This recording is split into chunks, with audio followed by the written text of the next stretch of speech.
Yeah. With me is none other than the land connoisseur himself, Mnati Bila Gredi, Pedi wa Mashake.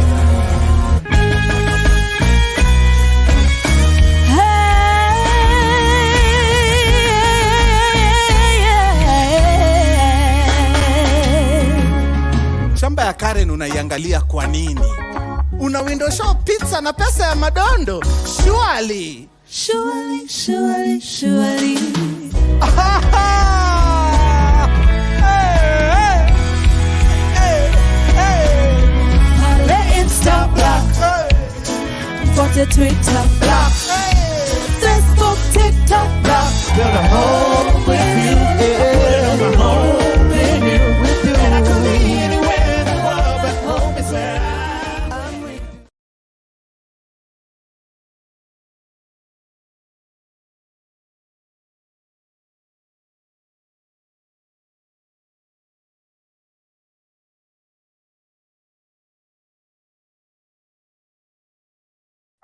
Okay, I hope you can all hear me. Apologies.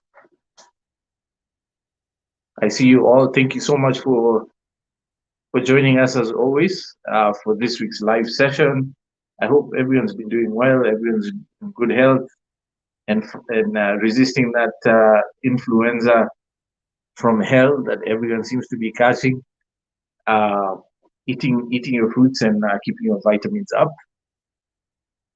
You have to stay healthy, and I look forward to today's session. As always, we get a chance to interact directly with all of you and have meaningful conversation about anything that has to do with owning land in Kenya safely. Gladys and Jiru, we see you. Hope you're feeling better. Thank you for joining. Some of you guys have such interesting handled names. Three Miss Nyash. Three Miss Nyash 8. Wow. Thank you for tuning in. Eli Kinudia, I see you. Thank you for tuning in or for joining this live. If you have friends and family, business associates, Chama members, investment group members who you know like to invest in land, who are land lovers like us at Grand Acres, please share this link with them. Good vibes only. Do not share with people that you don't like. We like good vibes, or as we call it in the office recently, grand vibes. Please make sure you share the link, and they can participate as well, and we can grow this community into as large as it can get, so that we can get as many views and perspectives as possible, right? It's always more fun when there's more of us. So please make sure to do that. If you have not subscribed to any of our channels, please do so. Check out our content, like, subscribe, share. Please make sure you do that. Support the cause, get the word out there, let as many people as possible get empowered with information on how to own land in Kenya safely. Cool. In case I am new to you, my name is Solomon Wangwe. I am the Managing Director, CEO, and founder of Goshen Acquisitions Limited, as well as its wholly owned subsidiary, Grand Acres, which initially was a registered trademark, still is a registered trademark of Goshen Acquisitions. And a lot of what you'll see out there going forward will say Grand Acres by Goshen Acquisitions. So that's who we are. We love land, we love wealth creation, we love wealth protection. We are Kenyan patriots and strongly believe that one of the most patriotic things a Kenyan can do is to own a piece of their own country, which is why we do what we do. We love the privilege of meeting all your investment needs, and to whatever extent we can enrich that process for you, we're all in. So let's have a good convo. Kennedy of the Yambo, good evening. I see you, man. Thank you so much for tuning in. You're fast, closing in on Washu, who so far, along with Ahadi Group, are tied for most loyal attendees uh, of these weekly live sessions. Thank you so much for making time, Kennedy. We appreciate your participation. Nyambura Wambudia, Karibu, K. Rui, Karibu, Wandering Nomad, Karibu Sana, Spares Catering, most welcome. Man, so many of you have tuned in today. So let's get started, shall we? I'm just gonna highlight something that came up this week. Some of you might have heard about it in the news, seen it being circulated in your WhatsApp groups, particularly those that are centered around land investment, land buying, chamas, investment groups, and that sort of thing. The Supreme Court of Kenya issued a landmark ruling uh, that's sending tremors uh, everywhere, including outside of Kenya, because of its implication, right? And for those of you who are not familiar, this is the result or the end of a long running case, I think since 2011. That's like what, 12 years, if my memory serves. But, for those of you who are watching us on Facebook, right? Those of you who are on Facebook, we're showing you what the document looks like that's been circulating. And we'll also, at some point between today and tomorrow, share it on our social media handles, and quite possibly our website under resources or downloads, so that you can read that document for yourself. But long and short of it is that the Supreme Court of Kenya, in judgment of a case dubbed Dina Management Limited versus County Government of Mombasa and five other respondents, petition number 8 E010 of 2021, which, as I've said, has massive implications for property investors and stakeholders in Kenya. And without getting into all the details, because it's a long document, it's a long running case, and it has multiple cases behind it, hence the appeal. So normally, if someone starts a judicial process in court, it goes to the High Court, Magistrates Court, or Environment and Land Court, and then it gets kicked up to Court of Appeal if parties are not satisfied with the ruling of the High Court. After that, it gets kicked up to the Supreme Court. And I think in some cases, if it goes directly to the Environment and Land Court, I think it goes straight to the Supreme Court. Don't quote me on that, but end of it all is that the Supreme Court is the highest court where all final decisions are made. I mean, the Supreme Court also nullifies elections, so that should tell you something about the importance of the Supreme Court, right? And so this process has undergone that entire chain of hearings and appeals after appeal, and finally to the Supreme Court. And basically, the essence of the Supreme Court ruling is that we all just got a much higher threshold for doing due diligence on land than ever before in the history of Kenya. That's right. In essence, someone bought land eons ago, and it got sold to someone else. Then someone else bought it, and so on and so forth. And then eventually the county government of Mombasa showed up on someone's property unannounced and tore down fences and blah, blah, blah, claiming that there was a road that had gone through the property, which the property owner had no clue about, because when they purchased the land, they did the DD, which did not flag any issues around road reserves or way leaves and that sort of thing. And so it was a shock to them. And this in particular is Dina Management Limited. And I'll just read for you a quick introduction. Please pay attention if you could, and then you can read the document later. But the case involved the allocation of a parcel of land in Nyali Beach, Mombasa, to His Excellency second president of Kenya, Daniel Toroitich Arap Moi, right?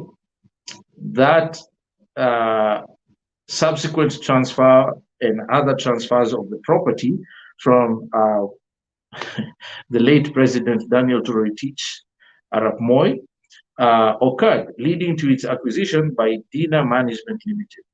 The county government of Mombasa forcefully entered the property, claiming it was public land, not private land. Litigation ensued, of course, at the Environment and Land Court, followed by an appeal to the Court of Appeal and a petition to the Supreme Court, resulting in the Supreme Court's decision in favor of the county government. That's Mombasa County, if you can imagine that. At some point, this land was allocated to then President Daniel Toroitich Arap Moi. He then sold it or transferred it to someone else.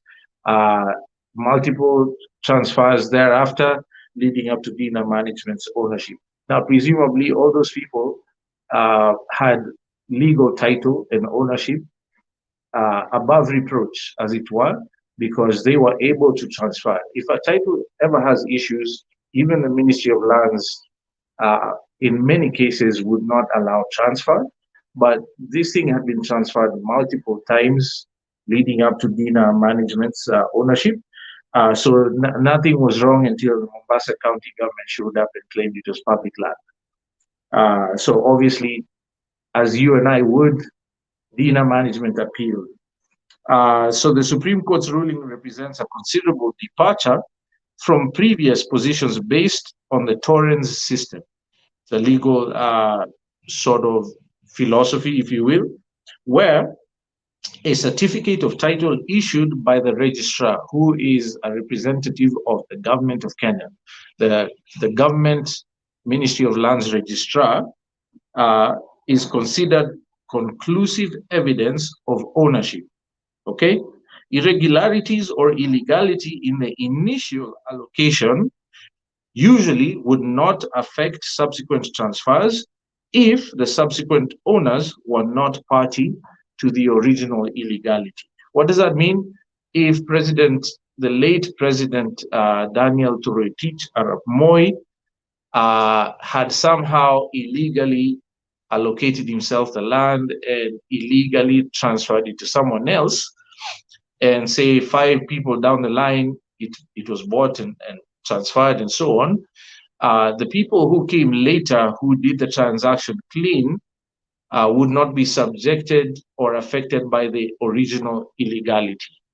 All right, because obviously they did what they were supposed to do, and this is a document issued and sort of approved by the government itself. So presumably it's the government of Kenya that would be liable had they done something to expose other people to loss or effective illegality. So that's what the Torrens system stated, that, and I'll repeat that where a certificate of title issued by the registrar was considered conclusive evidence of ownership, irregularities or illegality in the initial allocation did not affect subsequent transfers if the subsequent owners were not party to the illegality. Certainly, Dina Management were not party to the original illegality. So the key points from the ruling are these, and this is where I'd like to focus your attention for a little bit. Number one, that there is no sanctity of title. That's a precedent set by this landmark ruling. Why? Because the Supreme Court is now, by this ruling, confirming that registered title to property can be invalidated if the process followed prior to the issuance of the title did not comply with the law. This means that innocent buyers cannot rely on the principle of indefeasibility of title if the initial allocation of the land was illegal or unprocedural. That's a big one, because in essence, to point number 2, increased caution and diligence is required. That means property investors, lenders, banks who use these titles to issue loans, and any other stakeholders are now required to exercise even greater caution and diligence when dealing with properties in Kenya, as if it wasn't already difficult, right? We all know how difficult it can be to do due diligence, and how one must, dot their I's, cross every T before you part with money. Now, it's even more crucial that one does that, because not only should you check out the provenance of documentation from your seller or from the transferor to yourself, you have to go all the way back historically. Okay? It is crucial to thoroughly investigate the history of the title from the first allocation to the current title. First allocations can go as far back as 1963, when all the land belonging to the crown was then sort of transferred or given to the new established government of the Republic of Kenya. Right? You have to go all the way back to that period of time to ensure its legality and validity. Number 3, the burden of proof now shifts to buyers. The burden of proving the legality and validity of a title rests with the buyer. Merely possessing a registered lease or title is not enough. The entire allocation process must have been lawful and in compliance with the prescribed procedures for the title to be indefeasible, meaning above reproach and cannot be annulled or any such thing. The implication and conclusion from this ruling are worrisome, obviously. The burden now falls on property buyers and other stakeholders to conduct thorough due diligence and establish the legality and validity of titles.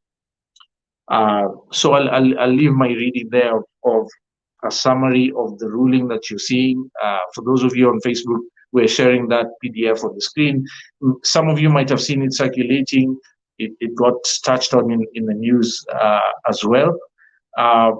In essence, what this ruling means is that you as buyers, people interested in owning land lovers like ourselves, now must be even more cautious when buying land and deepening their due diligence.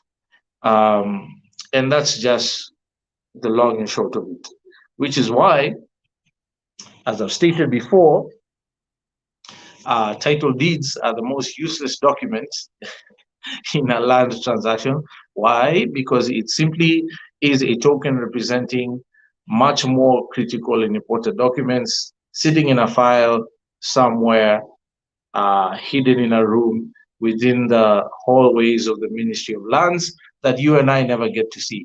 Now, if those documents that no one gets to see from the public are not 100% accurate, what this ruling means is that should anyone ever challenge your ownership, you have no grounds to stand on. Never mind that you did the right thing yourself and transferred the property properly and legally and in a foolproof manner from your immediate seller or transferor to yourself. If the original guy from 1963 did anything wrong or unprocedural, out of the ordinary, did not follow due process to produce that title, and it is proven in a court of law, that title deed can get cancelled or annulled. And you and anyone else relying on that document for proof of ownership are left hanging, which is certainly what has happened in this case with the Dina management. The land has now been reverted to Mombasa County because something fishy, something incomplete happened in the original allocation from the then president to whoever else has owned it between then and now.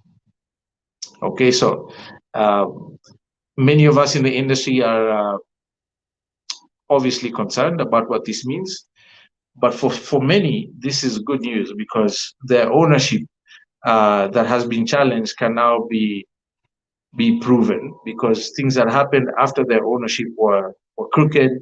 People stole documents, people falsified documents to steal land or take land forcibly from others. Those people are happy with this ruling because obviously now their ownership is incontestable. So You need to know what you're doing when you buy land. Don't try and do it by yourself, which is why we always say get yourself a licensed advocate to help you navigate those waters and help you do thorough due diligence. And not all lawyers are made equal. So find the right ones, specifically those who are involved in conveyancing law, those who are experienced in commercial transactions involving property transfers, purchases, leases, and that sort of thing, so that you do not find yourself in hot soup and have the ground taken away from beneath you, like has happened to these poor investors in the name of Dina management. And only God knows how many cases will now come out of the woodwork and how much land will revert to public ownership all of a sudden because of this landmark ruling. So do your homework. If you have not downloaded our checklist, which is absolutely free, completely free resource by yours truly, Grand Acres, based off of over a decade of experience and transactions, hundreds of large transactions in Kenya on how to buy land safely, it's a good place to start. So go to our website, www.grandacres.co.ke, download the thing, read it, share it with your loved ones, with your friends, people you know are land lovers like ourselves looking to buy land, whether or not they've bought land before and they want to buy again. Make sure you share that document. It's absolutely free, or send them to our website. They can download it for themselves. We actually prefer that because then we can sort of keep track on how many people are interested in this document. We also did a really cool video. You saw it playing in the beginning before my handsome face appeared on screen. We did a really cool project with Mkurugenzi mwenyewe Abe Mutua on the Mkurugenzi version of the Grand Acres checklist. Please empower yourselves, get informed, and get busy about owning a piece of Kenya. And you can proudly say that I own land in Kenya. So that's my sermon for the day. I don't know if you guys have any questions about that or anything else. We can just get right into it. It's now 7:23 p.m., which gives us about 37 minutes to have good convo.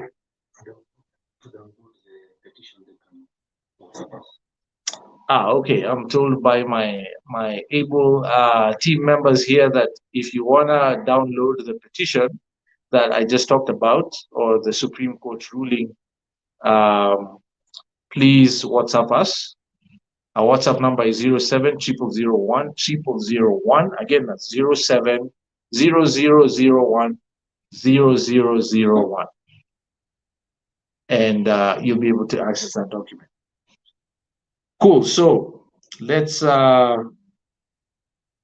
get into it. Do we have any questions, guys, so far?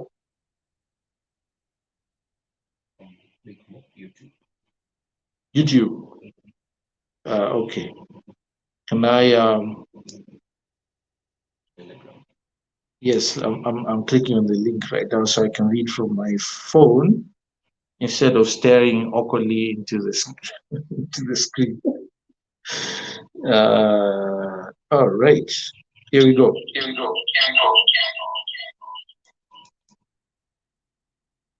Okay, my mic is low, but it's still feedbacking. I'm not sure why. Yeah, it's all the way down to the bottom.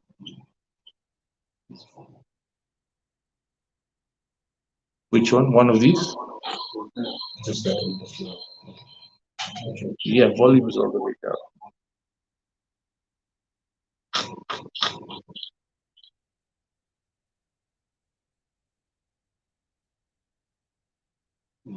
Sorry, guys, give me just a second as I figure this out.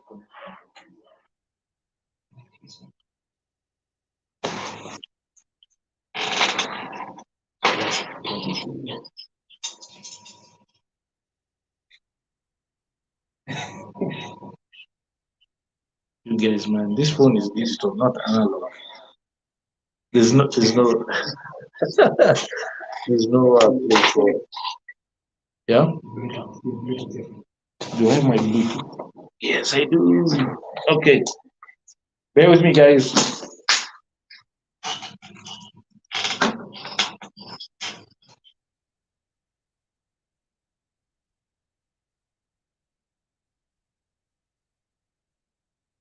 Okay, is that better? Better? Is it still feedback? It's all the way down. I'm not sure why it's still.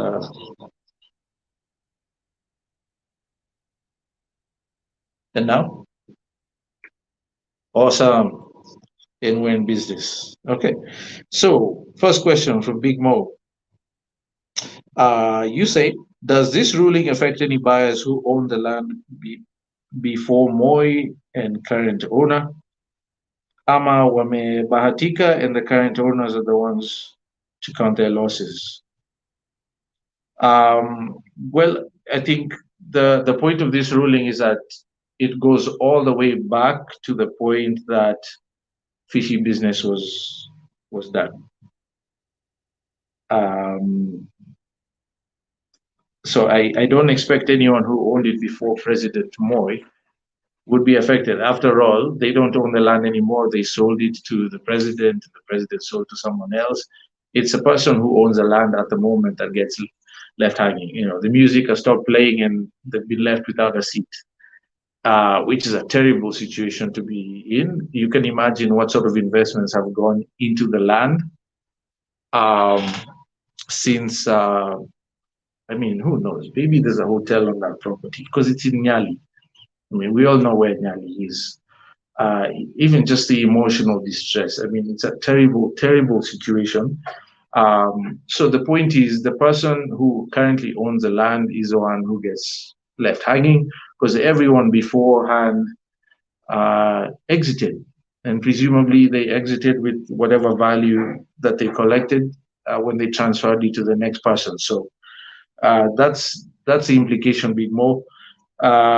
Now, legally speaking, it is probably possible that once the culprit is identified who went astray and did combo things, crooked things, for those of you who don't speak Swahili, combo is Swahili for crooked.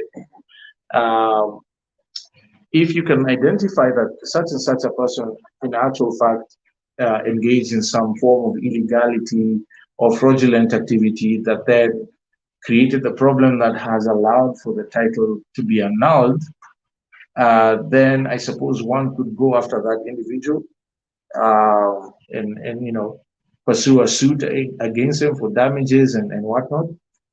But you can imagine what sort of investigative resources have to be spent on that, particularly when you're talking about property ownership that spans decades since independence. Who has the resources, the time, and the energy for that? I mean, this case has been in court since 2011. That's 12 years. Yeah, I mean, the implications are obvious. So we wait to see. We're all sort of shocked and recovering and recalibrating and making sure we put mechanisms in place, consulting advocates. How do we beef up our due diligence? To what extent do we go back? I mean, Goshen acquisitions and Grand Acres, right from the very beginning, have always been very wary about this particular issue. Again, it's why I said the title deed is the most useless document in a land transaction in the context of the land transaction, because all the other documents behind it are more important. They are what gives life and credibility to the document that you hold that says title deed. So we've always gone back historically, which is why we always recommend to people get a certified copy of the green card. Not only to your property. If your property has been subdivided from a larger property, historically that was subdivided from another and from another, you may now need to go all the way back through those iterations and get certified copies of those green cards, just to be sure that you understand the history, the roots of the, the creation of the property that you're dealing with now. And that's an expensive undertaking. I can tell you that for free. Not everyone will be able to do so, But that's the implication of this ruling. So let's wait and see how that goes. Another question, if we can get, yeah, Matthew Hinga Nyede, can you buy land with an existing loan? Yes. Most land that has formal loans, meaning loan from a banking institution or lending institution, uh, most titles will have a charge registered against them for the amount that has been borrowed, right? On the strength of your loan agreement signed, the bank can go to the Ministry of Lands and register a charge or a lien. Americans call them liens, Lien is how it's spelled. Lien is the same thing as a charge, meaning that the property is encumbered by a debt. And this is one of the main reasons people buy property and need title, because you can leverage the property for debt. Why? Because property, particularly land, income generating property, are deemed as some of the most acceptable instruments of security for lending institutions because they have intrinsic value. They are fixed immovable assets, so it's difficult to steal it physically. The only way to steal land is to change ownership documentation, which is again why this landmark ruling is critical. So, loans will always be a factor to consider when you're doing your due diligence. Now, in order to purchase a property properly, you have to get a discharge from the bank and have the charge discharged by the Ministry of Lands in order for the property to be transferred from the current owner who has a loan to you. It's very simple. It takes a little bit of time. Depending on whether or not the land is agricultural, you also require land control board consents to discharge and to transfer. So you want to make sure, again, you work with professionals, licensed professionals who can help you navigate that journey. You need a licensed advocate of the High Court of Kenya. You need a licensed surveyor or a registered surveyor's assistant to do DD on the boundaries of the land, because you want to make sure you're dealing with the right land physically, because documents are not the same as the physical piece of land that the documents represent. In some cases, you will also need professional valuers or valuation experts, particularly when you're dealing with a bank that has to discharge, the loan has to be paid. And just as a quick note, if you ever find yourself buying a property that has an existing loan on it, usually the bank will require that your advocate, step number 8 on our Grand Acres checklist to safe land buying in Kenya, use an escrow account. It'll actually be a requirement by the bank that when you pay for the land, you pay an advocate's escrow, not the landowner directly. You never pay the landowner directly when there's a loan situation involved, because the advocate has to give professional undertakings to the bank that they will release the funds to the bank is made whole before they can discharge. Okay, the bank needs to know that the money is in place or have some form of guarantee or assurance that they will be made whole before they release their charge. And legally speaking, the person who registered the charge is the only one who can remove the charge or discharge it. So you want to make sure you work with licensed professionals to help you guys.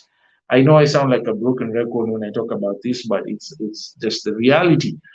Work with licensed professionals. Don't try and do it on your own. There's a reason these people went to school for donkey years, did pupillage for mule years, and had to sit a bar exam to be issued a license to practice that they have to renew every year. Okay, so do the right thing. Cheap is very often more expensive. Don't cut corners. Identify licensed professionals to help you. Okay, next one. Faith Wambui, great content solo. Thank you, Faith. I really appreciate that kind compliment. Glad you think it's great content. I hope you've shared this link with someone you like, love, and admire. Good vibes only, grand vibes only. Don't keep this good information or good content to yourself. Don't be selfish. Share it with the right people, okay? And subscribe. Florence, W. Nyoike. I know Florence. Hi, Florence. Good to hear from you too. Florence. Florence is one of our diaspora family members at Grand Acres and our community of customers. So thank you for saying hi, Florence. And are the new mutation forms in place now? Yes, they are, Mrs. Nyoike. They are in place. That's why we shared them. So any transactions happening now that involve subdivision or combination slash amalgamations will be done on the new mutation form. We have a copy of that on our website as a free a sample. It's also on our social media handles. You can also just search it on Google. It'll pull it up. They have changed the format of the document. So if you're dealing with that process now, subdivision or amalgamation, you're buying something, you're selling something, and the licensed professional uses the old form, run away. You might want to give them a gentle slap instead and ask them to use the right form. At any rate, they will not be able to get anything done if they don't use the current form. So that is already in place. Another question here from Jen Ketet. Is there a green card for land under leasehold? I would like to know. Yes, Jen, there is. All properties do. The only way, well, maybe not the only way, but the easiest way to requisition a certified copy of one is to ask your advocate to do it. You could try and do it on your own, but I have learned practically over the last 12 years that when I tried to ask for that document directly on my own, I received a lot of resistance from the officials in the government offices, primarily because the layman, the lay investor, the normal Mwananchi or citizen typically never asks for that document.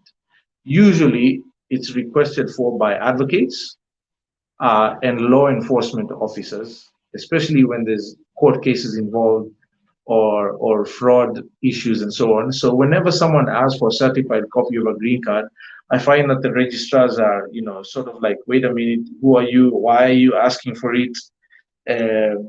What do you want to do with the information on the green card? Like, there's unnecessary headwinds. So just have your licensed advocate requisition it formally.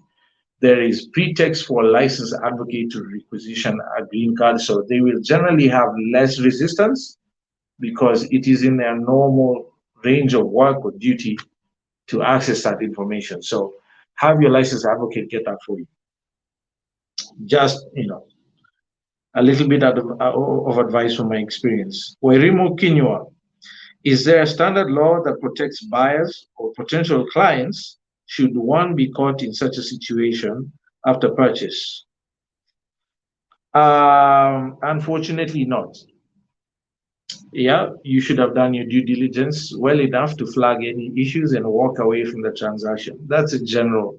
I mean, besides identifying the actual culprit who created issues that you can then go after in a court of law, present proof, it's interrogated. If they are deemed to have been the one to create a messy situation, presumably they can be held to account by paying fines or paying restitution to the affected parties, and possibly be thrown in jail if it's serious enough, depending on what the circumstances are. But other than that, unfortunately in Kenya we do not have title insurance like you'll find in the developed world. Like in the US, when I used to flip homes in the US, I did that for about 5 years before I came back home. Before you close on a property transaction of any kind, you have to pay as part of your closing costs a line item called title insurance. And basically in those countries, because their documents are very well kept, probability of fraud from government record side is next to nil. What the insurance industry has done is come up with an insurance product that says, if this property transaction is worth 100 million shillings, for instance, if it was in Kenya, you pay a small percentage as a premium, 1%, whatever it is, 1.5%. It's sort of like a stamp duty, or even less in some cases, and you're covered. In the event of something happening that denies you legal ownership of that property by no fault of your own, the insurance company will refund you your total funds used on the transaction. Wouldn't that be awesome if that was possible in Kenya? If you can imagine that. Dina whole management, for instance, in Nyali, I'm sure would be feeling a lot less pain right now, because even though they're denied use of the property to whatever extent, they would get compensated by the insurance company, just like a vehicle would in the event of a car accident that totaled the vehicle, right? Unfortunately, that doesn't exist in Kenya yet. We're praying and hoping that our industry matures enough to do so, and I do not blame the insurance companies for not offering that, because we have to get our act together as far as indisputable records, property rights. Our laws have to develop a bit more than where they are now. Our record keeping has to be digitized, for probably be blockchain. That is the most foolproof way to avoid tampering or width of records, and we are a long way from there in Kenya. So I don't expect that that'll be a mechanism we can exploit anytime soon, but it would have been the best way to address aggrieved parties. So there you go, Irimo. Hope that helps. Kennedy Odhiambo, I strongly propose that as a country we introduce, if not already enforce, a process of authentication, attestation of the official documents post land acquisition. This is a scary situation to be in. Imagine the asset and the capital gains lost, rendering the family's generational wealth lost. The government ought to protect the common man who did things the right way. Else we look at investment confidence going down. Would it be this came about because it was government involvement? Great points, Kennedy, and you're absolutely right. This is why many of us in the industry are shaken, including the banking industry, banking institutions who are holding title as security for huge sums of money that they've lent out. Foreign investment, this becomes an added layer, another barrier to entry for foreign investors, obviously. I mean, it's not a good situation, I agree. And sadly, for those who have lost the ownership of the land, the capital gains, the economic opportunity that they've lost. I mean, most people, if you're like me, you buy land because you're banking on its value appreciation over time, besides the immediate use of it. I don't even think we can compute the ramifications for a business like Dina Holdings or Dina Management in Nyali. So you're absolutely right. Should government be held liable? I feel like it should, because they are the ones who issue these documents. There has to be a way to tie all these subsequent actions, historical actions, to the same file, maybe even in an automated manner, so that should something happen later that is untoward, it flags the authorities and they can avoid it. But this human error sometimes is a culprit. So there may not have been any malice, for instance, but the point is it was done under the auspices of the authority of a national government. So to what extent should the government be held liable? I don't know. We leave that to the experts. But currently there is no law per se that I'm aware of that says that the government should be held responsible. But I agree with you, it should. And this is why I think the blockchaining of documents is going to be critical to killing a lot of these issues. Countries like Estonia have done this for decades. We once heard from the Estonian, is it High Commissioner or General Consul of Estonia to Kenya, a lady that we had the privilege of meeting a number of times, Kadri. Yeah. Yes, Kadri. Please Google. I think that content piece is still somewhere in the interwebs. Richard Zhao of CTA had an amazing interview with her about this particular situation. And she mentioned that in Estonia, everything is done under blockchain. So if you and I are involved in a land transaction, we don't even need to meet necessarily. Everything is blockchain, which is indisputable, it's incorruptible practically. And the only time that the parties have to interact physically with the government is at the actual point of transfer, where they will have both of you show up only for the purpose of asking the seller, are you selling this thing willingly or are you being forced? Are you under duress? If they say yes, end of story. It's less than 2 minutes and your title is registered in what, like a day or less hours. Done. I mean, I don't know why we're not doing that yet. Estonia is a much smaller country than Kenya. I think 1.5 million population, 1.3. That's like 4 times smaller than Nairobi. Uh, Find the numbers of you, maybe one might argue it's easier to manage, but you know, we have been independent longer than Estonia has. We have no excuse. Kenya happens to be a leading tech hub in Africa. We're called the Silicon Savannah. Why we are not blockchaining government records yet, I have no clue. So I think that ultimately that would be the solution. So let's wait and see how things go. Next question, Big Mo. These are golden nuggets, by the way, and thank you, Solo, and your team. It's about time for Grand Acres podcasts. Big Mo, I think you have a spy in the office because we just started doing podcasts like 2 weeks ago. And you'll see that coming, I'm sure. Actually, the background you see behind me was designed specifically for our podcast shooting. It just got hung like, what, 3-4 hours ago? So I don't know who's giving you leakage, Big Mo. You might need to come clean, but thank you for your kind compliment. We're working on it. So stay tuned.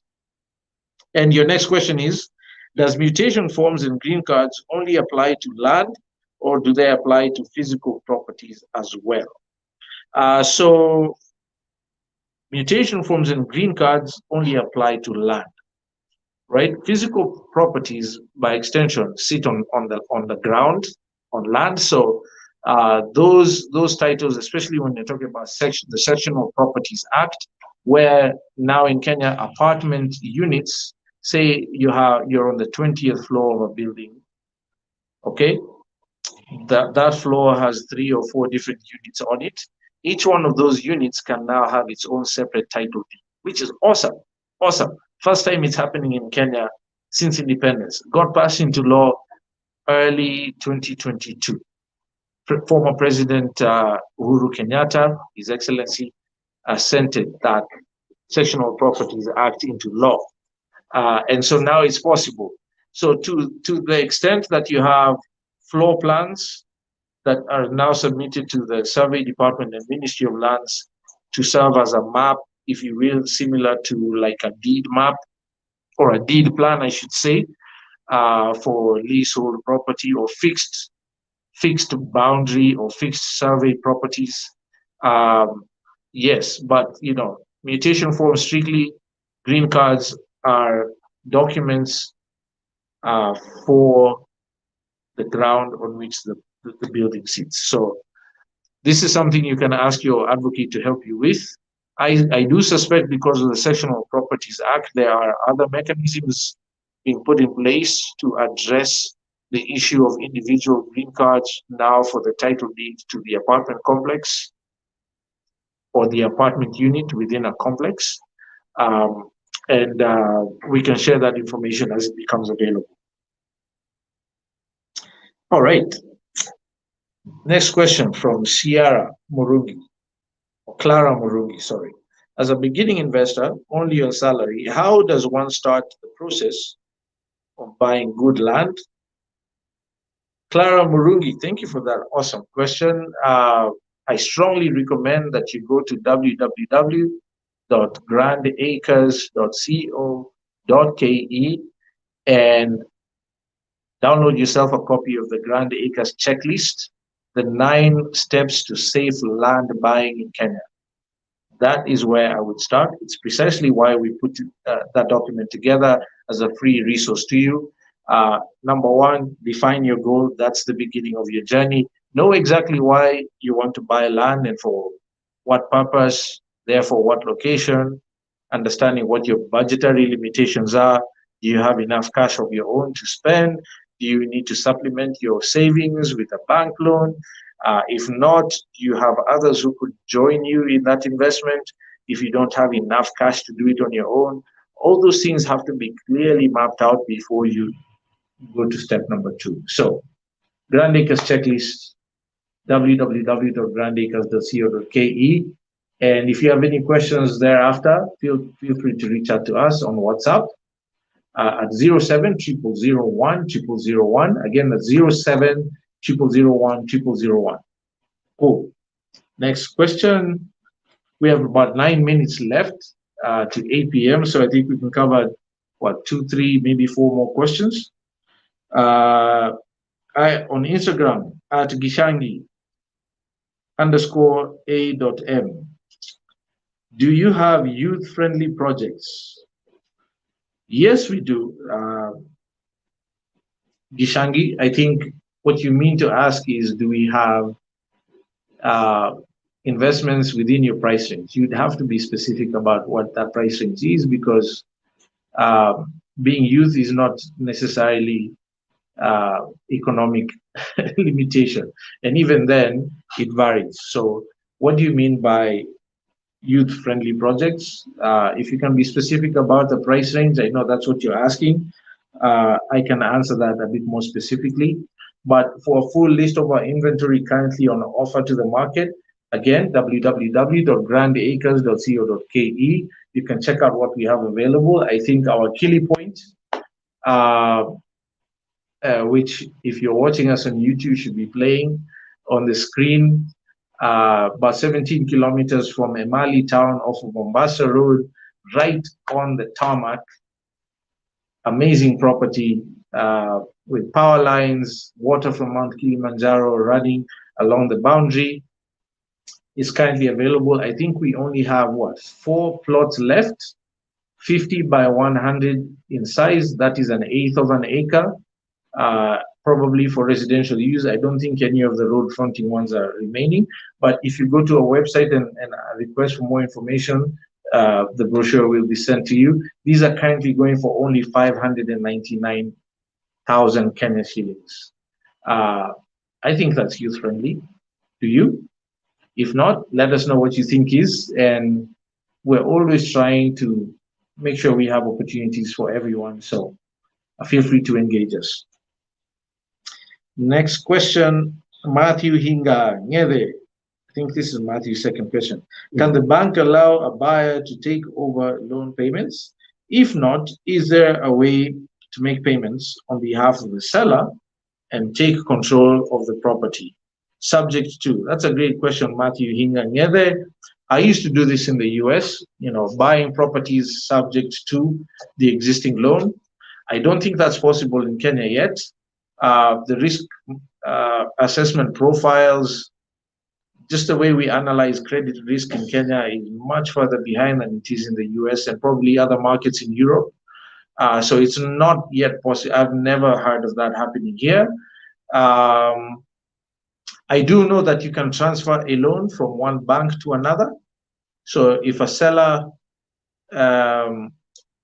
or a property owner has a loan, say with KCB Bank or ABSA, and they want to move the loan to another bank, that is possible with some banks, not necessarily all. But for someone else to take over your payments, I mean, sure, you want to pay my mortgage for me, I'm all in. But it's a very risky proposition to consider, because it does not guarantee you ownership, because all the ownership documents are still registered in my favor. I could deny later that you paid anything on my behalf for however long that you did. So short answer, Matthew, is no. In Kenya, not yet practically possible. But I believe over time, especially with the Sectional Properties Act. Some of the initiatives, some of the banks like ABSA are being very aggressive about, are going to start changing these dynamics. So we're all watching to see. Another question from Joseph Wambua on Facebook. Thank you for tuning in, Joseph. And you say, I have a title deed. How much does it cost to do a good search? Joseph, former President, His Excellency Uhuru Muigai Kenyatta, in essence, amended the law that made searches free in Kenya. You're not supposed to be able to pay for a search. And the point was to increase ease of doing business in Kenya. Great and noble initiative. I think it was coming from the right place, but logistically speaking, that became problematic because when I went to do a search before, I would have to pay the search fee to the cash office, Ministry of Lands cash office at the registry. They give me a receipt and a duplicate, an original receipt and a duplicate.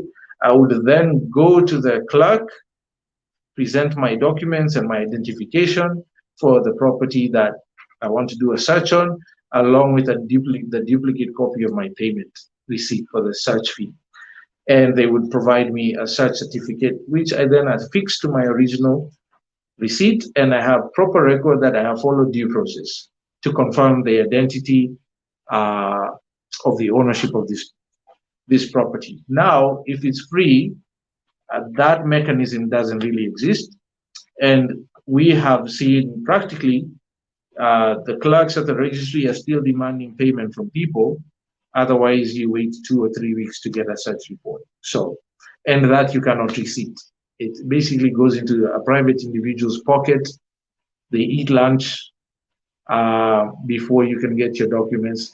In essence, it has enabled corruption. Sadly, that is my practical experience and my qualified opinion.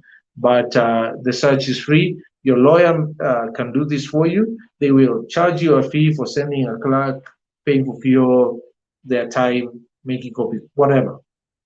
Pay your lawyer, have their clerk do it for you, because people who are at the registry on a daily basis have easier relationships with the clerks. They can get stuff done a lot more efficiently. So don't try and do it on your own. Ask a licensed advocate to get that done for you, even if it costs you a little bit. Okay, we have 2 more minutes. Time for one more question from Kennedy Odhiambo.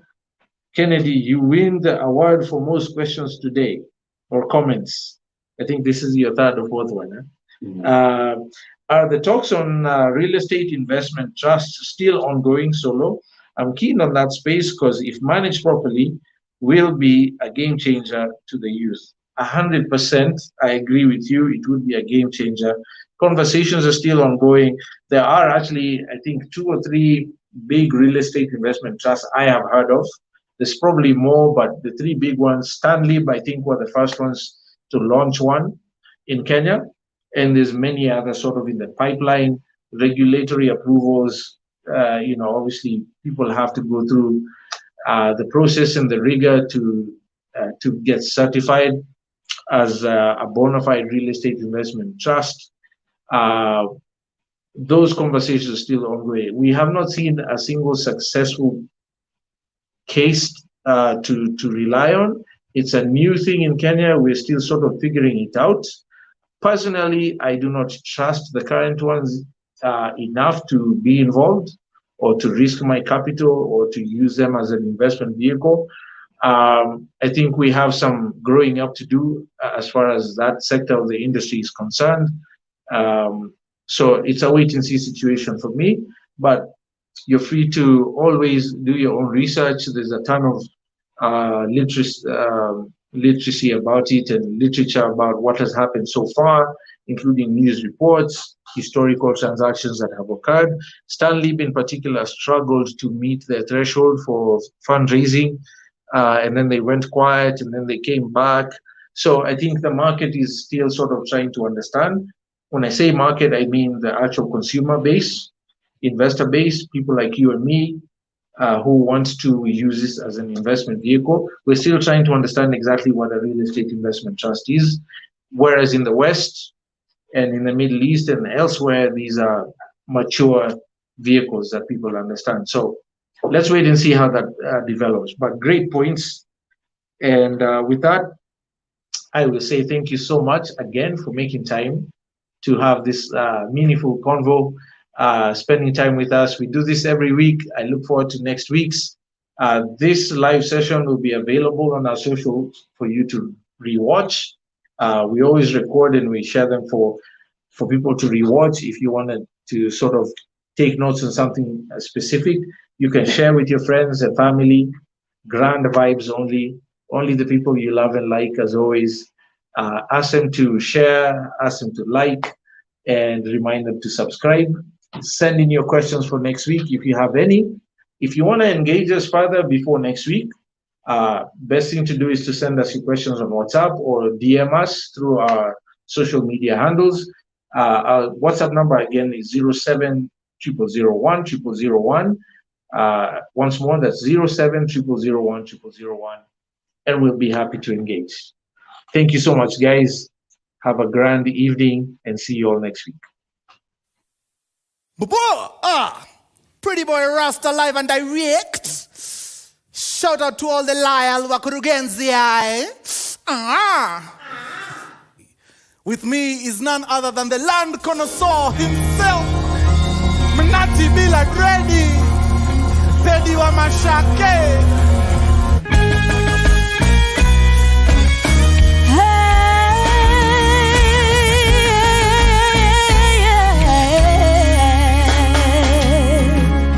Shamba ya Karen unaiangalia kwa nini? Una window shop pizza na pesa ya madondo. Surely. Surely, surely, surely.